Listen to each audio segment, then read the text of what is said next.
그동안 우리는 성경 속의 단어들을 영적인 관점에서 해석해 왔습니다.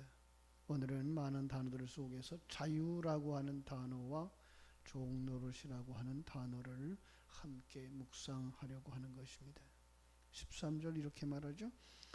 형제들아 너희가 자유를 위하여 부르심을 입었으나, 이렇게 말해요. 자유를 위하여 부르심을 입었으나, 자유를 위하여 부르심을 입었다. 5장 1절을 다시 한번 보면은요, 그리스도께서 우리를 자유롭게 하려고 자유를 주셨으니 그러므로 굳건하게 서서 다시는 종의 멍에를 매지 말라. 종의 멍에를 매지 말라 그래 놓고 또 13절에 가면은 오직 사랑으로 서로 종노릇 하라 이렇게 말하는 것을 볼 수가 있어요. 그죠? 조금 좀 대조가 되고 이해하지 못할 수 있는 그런 부분이죠. 하나는 무엇이 종인데 그 종은 하지 마라. 종의 멍에를 매지 마라.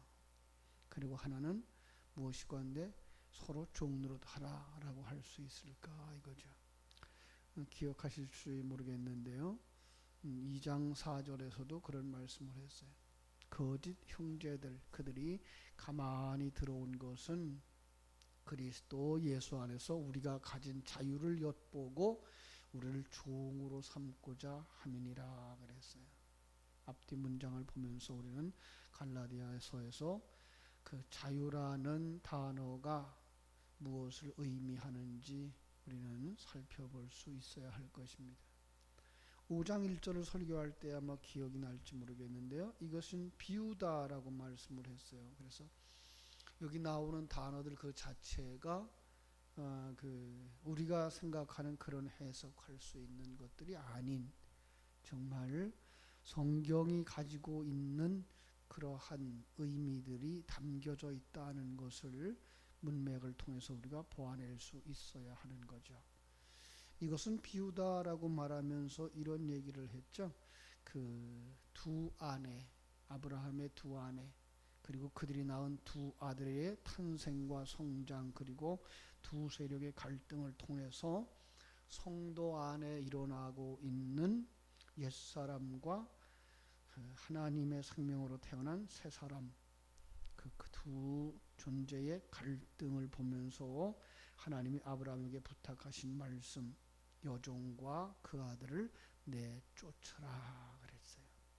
다시 말하면 내 안에 있는 옛사람, 그 사상, 그 관점, 그것을 벗어버려라 라는 거죠. 또 다른 말로 말하면 성전을 헐어버려라. 우리 안에 있었던 바벨탑, 나 자신을 위한 성전, 신전이라고 말할 수 있겠죠. 그 신전을 헐어버려라 라고 말씀을 하는 것이고, 그 말의 또 다른 의미가 우리가 율법에서부터 벗어나 진리로 살아라 라고 말하는 거예요. 이렇게 성경은 각각의 다른 단어들을 사용하고 있지만 결과론적으로 말하면 우리가 타락한 자들의 삶의 모습과 그들의 속성과 그들의 관점들을 벗어버려라 라고 말하는 거죠. 그것을 갖다가 종의 멍에를 맨 자라고 이렇게 말하고 있는 것이면서 거기로 가지 마라 라고 말하고 있는 것이고, 그러면 거기로 가지 않으면 어떻게 해야 돼요? 하나님의 생명을 받아서 하나님의 관점을 가지고 하나님의 존재와 계획을 알고 그 하나님이 임마누엘 하셔서 일하심을 알고 그 하나님을 의지하고 그 하나님의 일하심에 자기를 맡기고 의존할 때 그가 바로 자유하는 자다라고 말하는 거예요. 그러니까 세상 사람들이 가지고 있는 사전 가지고는 성경을 제대로 풀어낼 수가 없어요. 그러니까 자유 그러면 우리는 그냥 내가 하고 싶은 대로 내 마음대로 살아가는 것 이렇게 생각하고 있지만, 성경은 하나님을 알고 그 하나님의 계획 속에서 그 하나님과 함께 그 하나님의 계획하신 그 길을 걸어가는 것, 바로 그것을 이렇게 자유다라고 말하는 것을 우리가 알 수 있어야 되죠. 한 번 듣고 다 지식으로 깨닫고 그것이 생명이 된다 그러면 우리는 이 세상에서 그렇게 오래 살 이유가 없겠죠. 그러나 그러지 못해요. 제가 그 외국어 공부하는 것과 늘 비교를 하죠. 이 세상의 것에 익숙해져 있는 사람들, 다시 말하면 한국에서 한국말에 익숙해져 있는 사람들, 그들에게 중국어를 가르친다 그러면 그 중국어는 수없이 많이 반복해서 그것이 내 머릿속에 기억되어지고 삶 속에 기억되어졌을 때에 사람들을 만나면 자연스럽게 중국어가 나오는 거죠. 영의 세계도 마찬가지예요. 우리가 이 세상에 길들여졌어요. 아주 오랜 세월. 그죠? 출애굽한 이스라엘 백성들을 비유로 말하면 애굽 땅에서 400년 동안 애굽의 문화에 길들여져 있는 상태예요.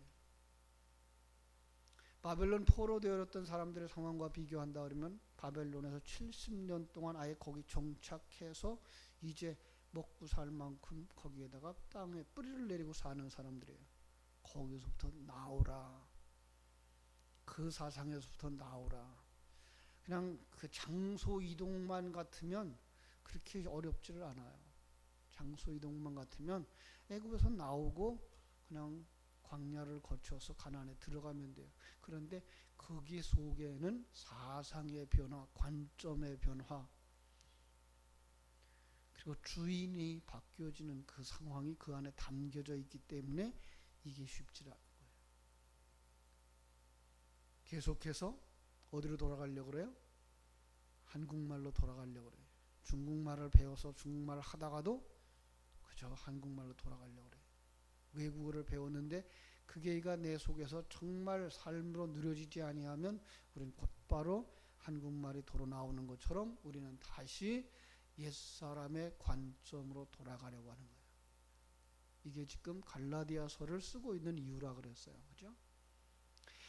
하나님을 알고 그 하나님과 함께하는 삶 속에서 평강을 누렸던 그들 속에 그만 다른 것들이 딱 들어오는 거예요. 다른 복음이 들어오는 거예요. 이게 사실은 옛 사상이고 이것이 바로 율법적 사상이고 이전에 그들이 가졌던 그 관점이기 때문에 얼른 빠져들어가는 거죠. 주일날 설교를 묵상하면서 이제 설교를 준비하면서 그런 생각을 했어요. 이번 명절을 통해서 우리는 또다시 그리로 넘어가지 않았을까. 하나님이 주시는 이 평안함이 우리에게 있었어요. 하나님이 우리에게 주시는 소망이 있었어요. 그런데 우리 속에 보는 것들 때문에, 보이는 것들 때문에 한순간에 잊어버리고 다시금 비교 쪽으로 가고 경쟁 쪽으로 가버리지 않았는가. 그게 뭐예요? 다른 복음이고 그게 애굽으로 돌아가려고 하고 싶은 마음인 거죠. 사상인 거죠. 자, 그래서 진리를 반복해 주지 않으면, 반복함으로 말미암아서 직접 체험하지 않으면 안 되는 거예요. 우리의 신앙생활은 하나님은 전능하신 분이야, 하나님은 천지와 만물을 창조하신 분이야 라는 말을 할 때에 우리는 그 속에서 정말 그분의 그 전능하심, 그것을 믿는 믿음 속에서 하나님이 내게 가장 좋은 것 주셨다고 하는 것들이 누려질 수 있어야 그게 신앙이에요. 그게 새 생명의 삶이에요. 그것을 우리가 반복하지 아니하고 되새김질하지 못했기 때문에 지금 내가 이 환경이 가장 좋은 거야 라는 그 생각이 없어요. 그래서 신앙생활을 20, 30년 했고 대대로 믿었고 모태신앙인데도 불구하고 아직 일반 종교의 범주를 넘어서지 못하고 있는 거예요. 아직도 의식적이고 형식적인 신앙생활만 하고 있는 것 때문에 그래요. 그러니까 예배당에 왔다 가는 것이 신앙생활이 되어져 버렸고 성경을 읽는 것이 그냥 신앙생활이 되어져 버렸어요. 아니, 성경을 읽고 그 성경의 내용조차 기억하지 못해요. 그러니까 우리는 신앙생활을 400년 애굽 생활처럼 살고 있는 거예요. 광야 생활처럼 살고 있는 거예요. 갖다 죄인이라고 말하고 있는 거죠. 세상의 관점을 그냥 그대로 가지고 있고 이 세상에서 경쟁하면서 그것이 삶의 목적인 줄 알고 살아가고 있을 때 바로 그것을 갖다 성경은 죄인이라고 말하는 거예요. 그래서 요한복음 8장 34절은 이렇게 말하죠. 예수께서 대답하시되 진실로 진실로 너희에게 이르노니 죄를 범하는 자마다 죄의 종이라. 죄를 범하는 자마다 어떤 죄일까요? 이것도 그냥 우리는 남을 해하고 그죠? 남의 걸 뺏어오고 살인하고 간음하고 거짓말하고 이 정도로만 알고 있는데 그 성경이 말하고 있는 죄는 하나님을 주인으로 모시지 아니하고 하나님이 계획하신 것을 삭제하고 자기가 계획해 보려고 하는 삶, 내가 주인이 되어서 내 행복을 만들어내려고 하는, 그래서 이것이 있어야 행복하고 저것을 가져야 행복하다고 살아가는 그 삶 자체가 죄의 종이라고 하는 거죠. 그렇습니다.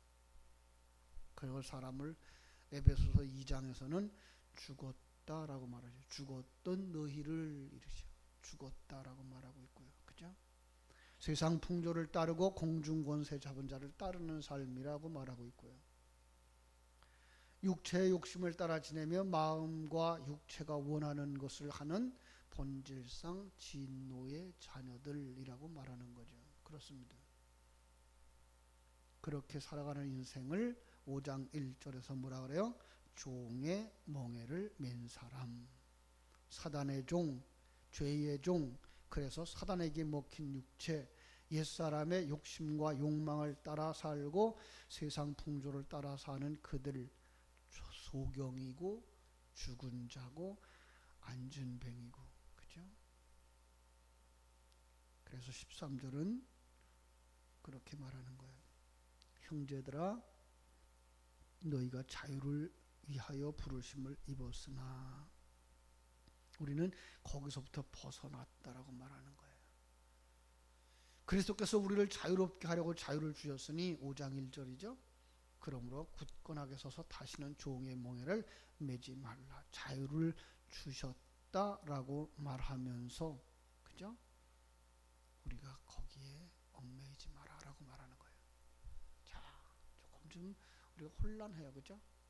왜냐하면 지금 이 단어들 속에는 다 진리를 담아 주신 것이기 때문에 그래요. 자유를 주셨다, 그렇게 기록한 단어들과 상반된 건 우리가 사단에게 먹혀서 사단의 살과 피가 된 그 사단의 생명과 하나가 되었던 그는 하나님과 하나 되었다라는 말이고, 옛사람의 욕망으로 살던 사람이 하나님의 뜻을 따라 하나님 허락하신 환경 속에서 자신에게 주신 은사와 사명을 따르는 삶을 살고, 영적 세계를 보지 못하던 사람들이 이제 눈이 열려서 영의 세계를 보고 하나님의 존재를 인식하게 되어지고 그 하나님이 나와 함께 하심을 깨달아 알며 그 하나님이 계획한 그 계획과 목적을 따라서 살아가게 되는 것, 그를 죽었던 자를 살렸다라고 말씀하고 있는 것이기 때문에 그래요. 그러니까 그걸 단어에다 담아주신 말이 자유를 주셨다 이렇게 말하는 거죠. 그렇습니다. 자, 그래 놓고는 이제 13절에서 뭐 하라 그래요? 서로 종노릇하라. 이제는 이제 조금 쉽게 이해할 수 있죠. 너희는, 성도는 자유를 위하여 부르심을 받은 자들이니까, 앞에서는 자유를 주셨다라고 말하고 여기는 자유를 위하여 부르셨다라고 말해요. 이것은 영적인 세계와 현실적 세계에 대한 이해로 보셔야 돼요. 영적 세계 속에서는 이미 우리는 하나님의 생명으로 완성되어진 자들, 사망에서 생명으로 옮긴 자들. 그러나 시간과 공간 세계 속에서는 여전히 뭐 해야 돼요? 옛사람을 벗어버리고 새사람을 입는, 애굽을 떠나서 광야를 거쳐서 약속의 땅으로 들어가는 과정이 있는 거예요. 그 과정 속에서 우리는 옛사람과 새사람의 전쟁을 겪게 되는 거죠. 옛사람이 안 지려고 그러죠. 이스마엘과 이삭의 비유로 말하면 이스마엘이 지지 않으려고 그러죠. 안 지죠. 17, 18세에 장성한 아들이기 때문에. 그런데 새 생명은 이삭과 같아서 이제 젖대길 때 된 애기란 말이에요. 안 되죠. 못 이기죠. 그러나 그때에도 이기게 되는 것이 뭐예요?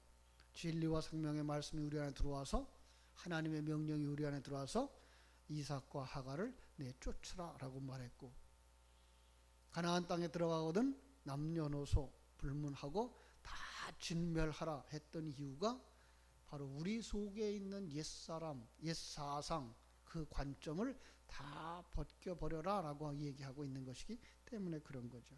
그렇습니다. 우리가 구원의 메시지를 들었습니다. 알게 되었습니다.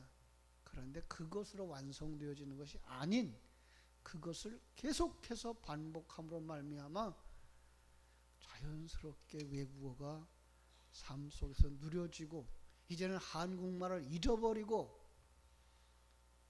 뭐하고 살아야 돼요? 외국어만 말하면서 살아가야 되는 거예요. 이게 쉽지 않잖아요. 여러분, 이제까지 살아온 그 400년 동안의 생활이, 한국말이 우리 속에 그냥 그대로 젖어 있어서 아무리 외국어를 잘 한다 그래도, 아무리 외국어를 잘 배웠다 그래도 이게 안 되는 거예요. 그래서 필요한 거 뭐예요?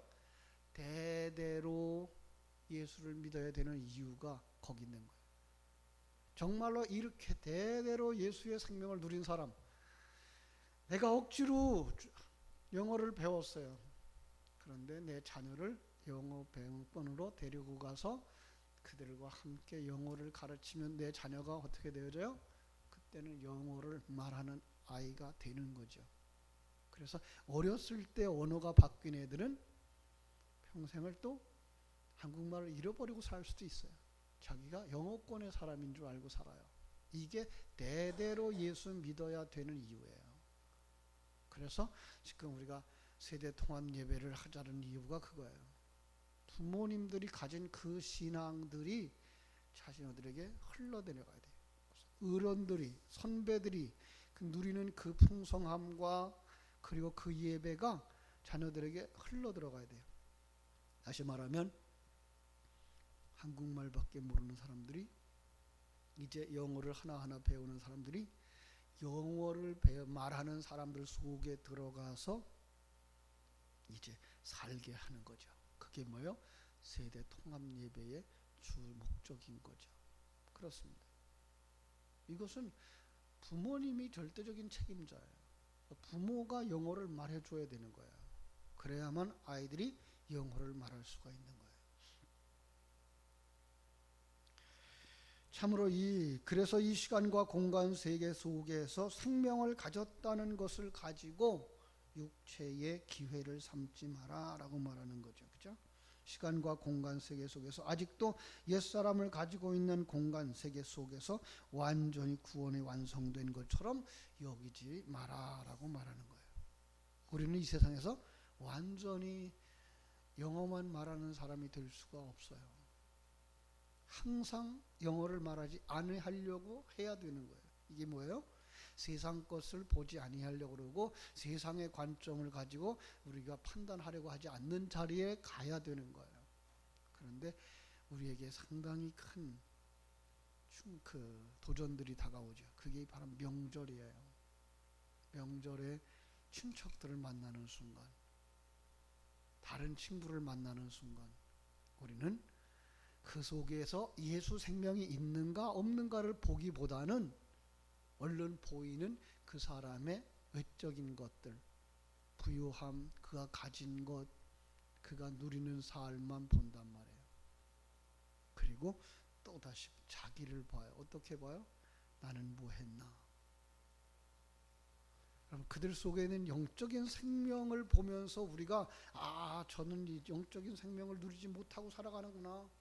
세상은 아무리 부유하게 살고 있지만 그는 아직도 거기에 이르지 못했구나. 안타깝구나. 그게 보여줘야 되는 거죠. 그런 사람을 뭐라 그럴까요? 13절에서 오직 사랑으로 서로 종 노릇하라라고 말하는 거예요. 이제까지는 사단의 종, 세상의 종, 옛사람의 종으로 살지 않았느냐?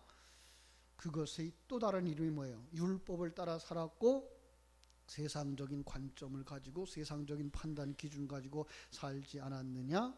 그죠? 그런데 이제는 너희는 거기서 나온 자가 되어져 완성을 향하여 달려가고 있지 않느냐? 그게 뭐예요? 사랑으로, 사랑 안에서예요. 그러니까 그 사랑이란 단어 속에는 뭐가 들어가 있어요? 하나님을 아는 것. 그 하나님을 아는 것이 생명되어져 그것이 누려지는 것. 그게 바로 사랑인 거죠. 그러니까 사랑이란 단어 속에도 하나님의 생명을 가진 자들이 하나님을 알고 하나님의 계획을 알고 하나님의 그 목적을 알아. 그 하나님이 나와 함께 하시며 나를 만들고 있다고 하는 것을 깨달아 알고 누리는 것. 그죠? 그것이 뭐예요? 서로 종로로 탈 수 있는 거예요. 그 사람만 서로 종로로 탈 수 있는 거예요. 이제는 어떤 종이에요? 하나님의 종. 새 생명이 인도하는 대로 이끌려가는 종. 그것 가지고 서로 도와줘야 돼요. 이제는. 그게 뭐예요? 사랑 안에서 종로로 타라라고 말하는 거예요. 하나님의 종이 되었어요. 그죠? 로마서 1장 1절에서 그렇게 말했죠. 바울이 예수 그리스도의 종 바울은 사도로 부르심을 받아 하나님의 복음을 위하여 택정함을 입었다. 진리의 전달자, 진리의 충만함으로 그 진리가 차고 넘칠 때, 밖으로 흘러 넘치게 될 때, 그게 뭐예요? 사랑의 종로로 타는 거예요. 진리에 의해서 살아가는 거예요. 이제는 뭐 하는 사람이 된 거예요? 영어를 말할 수 있는 사람이 된 거예요. 그것이 생명이고 그것 해야만 영어권에서 사는 사람이 된 거예요. 그게 뭐예요? 천국의 삶을 사는 거예요. 그죠? 그걸 갖다가 성령의 충만함이라고 말하고 있는 거죠. 또 다른 말로 말하면 그게 뭐예요? 성령의 충만함인 거예요. 여러분 속에 그 하늘나라의 언어가 있습니까? 하늘나라의 관점과 사상이 있습니까? 바로 여러분들은 성령에 충만한 사람인 거죠. 자, 그래서 이렇게 단언합니다. 오늘 14절. 온 율법은 내 이웃 사랑하기를 내 자신과 같이 하라 하신 한 말씀에서 이루어졌느니라. 그러니까 율법은 그 안에 담겨진 그 하나님을 알게 하고 누리게 하는 것으로 뭐 한 거예요? 율법의 사명은 다 한 거다라고 말하는 거예요. 그렇습니다. 그들이 율법을 지켜야 구원받는다고 이것도 행하고 저것도 행해야 한다고 하는 것은 아니에요. 그렇죠? 너희들 속에 예수 생명이 있다면 그 하나님의 관점이 있고 그 하나님의 관점을 가지고 살아간다고 한다면 자, 당연히 그 속에서 그 진리에 의한 삶이 나오는 거죠. 열매가 맺혀지는 거죠. 그걸 갖다가 이제 5장 23절 22절 23절에서는 성령의 열매라고 말하는 거죠. 성령의 열매가 뭐예요? 하나님의 생명을 가진 자들이, 하나님의 계획을 아는 자들이, 하나님의 일하심을 믿고 따라가는 그 사람들이 그러한 풍성한 삶, 평강의 삶, 기쁨과 감사의 삶을 살아내는 것, 이것이 바로 성령의 열매인 거예요. 그러니까 자유케 하는 진리를 지식으로 가지고 있지 말고 되새김질해서 생명이 되게 하라. 15절은 이렇게 말해요. 만일 서로 물고 먹으면 피차 멸망할까 조심하라. 왜 물고 왜 먹죠? 물다라는 말, 이 다크노라는 한 말은 방해하다, 질책하다, 영혼을 손상시키다. 누구를 지적하는 거죠? 다른 복음을 가지고 온 자들, 다른 말, 그것을 먹고 마시면 뭐예요? 영적인 손상이 온다, 손해가 끼친다라는 거예요. 진리의 말이 자꾸만 여러분 속에서 살아나야 되는데 곧바로 뭐와 충돌을 해요? 세상적인 관점과 충돌을 해요. 그래서 뭐라 그랬어요? 피차 싸우지 말고 내쫓으라. 내쫓으라. 헐어버려라.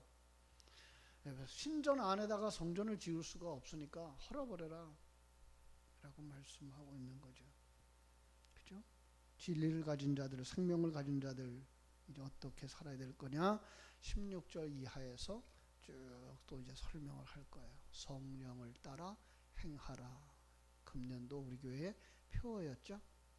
계속 우리가 그걸 주장하고 있습니다만은 16절 내가 이르노니 너희는 성령을 따라 행하라. 그러면 육체의 욕심을 이루지 아니하리라. 둘이 싸우고 있는데 서로 피차 물고 먹지 말고 뭐 하라고요?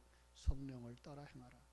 하나님의 사람들은 계속 하나님의 생명을 묵상하고 그걸 먹으면서 살아야 된다. 그래야만 뭐가 돼요? 여러분 속에서 외국어가 계속 나올 수 있다. 제일 우리 한국 속에서, 한국이라는 문화 속에서 외국어를 배우기 힘든 게 뭐예요?